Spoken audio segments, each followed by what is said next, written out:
இது 30 அப்படிங்கிறாங்க. ஆண்டு காலமாக ம். மக்களுக்கு தேவையான அத்தனை விஷயங்களையும் செஞ்சாங்க. இந்த கொரோனா காலத்துல கொரோனா எல்லாம் காலத்துல. வந்து பார்த்தீங்கன்னா, எங்களுடைய சக்திக்கு மீறி செஞ்சிருக்கோம். ம்.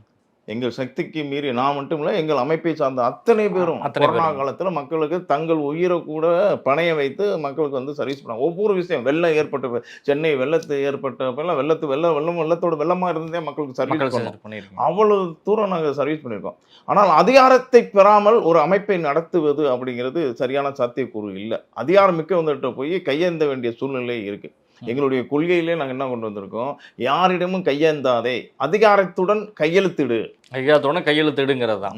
அதிகாரத்துடன் கையெழுத்திடு அப்படிங்கிறத வந்து கொண்டு வந்திருக்கோம். அதை நோக்கி தான் எங்களுடைய இப்போ ஒரு கட்சியில போய் முடங்கி அந்த கட்சியுடைய கொள்கையை ஏற்று செயல்படுறதுல எங்களுக்கு உடன்பாடு இல்ல. எங்களுக்குன்னு ஒரு கொள்கையை வடிவமைச்சிருக்கோம். நமது மக்கள் முன்னேற்ற கழகத்துக்குன்னு இன்னைக்கு ஒட்டுமொத்த மக்களும் ஏற்றுக்கொள்ளக்கூடிய கொள்கையை வடிவமைச்சிருக்கோம். அந்த கொள்கைகளை தாங்கி நிச்சயமாக செல்வோம்.